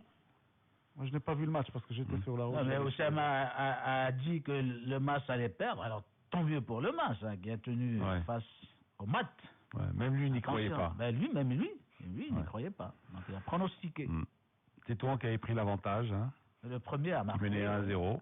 1-0 et le MAS qui se rattrape et qui... En disant que le nul n'arrange nullement ni Tétouan ni le MAS. Tétouan perd quand même une bonne occasion de revenir à l'auteur du FUS. Voilà. Tu suis championnat, Khalid? Oui, cette saison un peu plus qu'avant. Oui, qu'est-ce que tu penses du foot par rapport de ce championnat par rapport à celui de l'année dernière, par exemple? Je suis ravi qu'il y ait des clubs un peu autres que Raja qui se manifestent. Tétouan, c'est extraordinaire de voir qu'un club comme ça. J'avais suivi au début où ils marquaient beaucoup de buts. Je crois ils avaient une moyenne de buts. C'était Tétouan, hein. Le Josema à domicile. Ah, c'est le Josema, la région. Mais Tétouan quand même, là, il prenait pas de but. Il prenait pas de but depuis plus de 10 matchs, je crois. Hein. Il prenait pas de but. Je trouve ça très, très intéressant, très, très équilibré. J'ai suivi un petit peu quelques rencontres. Mais bon, je suis peiné par ce qu'on voit à l'extérieur, quoi. Par le comportement des supporters, et tout ça. Je trouve que ça devient l'environnement. Mais c'est de mieux en mieux filmé. Je trouve que le championnat il commence à être de plus en plus professionnel et ça fait plaisir. Bon, je sais qu'ils ont tous beaucoup de problèmes aussi, mais et qu'il y ait d'autres clubs, le FUS. J'ai pas de préférence spécifique, mais en tant que Casablancais, non. Non, en tant que tennisman, si. En tant que tennisman, tu devrais choisir le CAC, qui a une section tennis dans son comité directeur. Le DIF a déjà une section tennis. Alors, quoi avait essayé de créer le tennis au complexe. Ils ont refusé, ils ont dit ça sert à rien, transformer en terrain de handball. Ouais. Ben voilà, il y a des clubs qui, dans le cadre de l'omnisport, s'intéressent au tennis. C'est vrai que c'est dommage que ces grands clubs n'aient pas de tennis. Voilà, ça il faut le dire. Le regretter, le Raja, le devrait s'impliquer davantage. Peut-être que si on leur donnait plus d'espace. Pourquoi pas? Les juges d'arbitre, les juges de chaise, ils se feraient agresser encore un peu plus qu'au stade marocain. Ça commence. Ça a commencé au stade marocain, ça va faire tache d'huile. Je plaisante. Qui aime bien ça. Non, par contre, il faut être la discipline. C'est vrai que par rapport à cette décision, il faut que ce soit ferme et plus rapide. Parce qu'après, on ouvre la porte à des comportements et ça se dilue dans d'autres sports après. Hein. Mais le ton n'est plus le même. Ça devient n'importe quoi. Même au tennis, maintenant, on entend des choses. Tu ne juges pas sous le même soleil. Le soleil a changé, il est parti. Ouais, mais bon, parce qu'il n'y a pas cette fermeté. Hein, je veux dire, si... Même si c'est pas des bonnes décisions, il n'y a jamais Il y a une pas très de bonne décision. spécialisation. Il y a les moins mauvaises. Qu'on la prenne rapidement. Au moins qu'elle soit prise. On ne le redira jamais. Il faut des juristes au sein de cette fédération. Des juristes. Mais juristes ou pas juristes, son activité n'est pas de juriste. Il y a des gens qui sont dans la. Il n'y avait pas de juriste, il y avait des gens censés, c'est tout. Il y avait un texte, on interprétait le texte. Ils faisaient de leur mieux, puis c'est tout. NCFI avait de très grands conseillers. Je suis désolé. Quand tu as Daniel Pierre à côté de toi, ne dis pas que tu vas commettre des bobards. Allez, les conseillers, ça compte, les conseillers. Alors, donc il n'y a pas eu de grand changement, sinon que, bon, il grignote un petit point quand même, Tétouan qui reste à 2 points du FUS. Oui, ils auraient pu faire mieux, mais... C'est le MAF qui rate l'occasion d'être 4e. Ouais. D'être éligible à une coupe.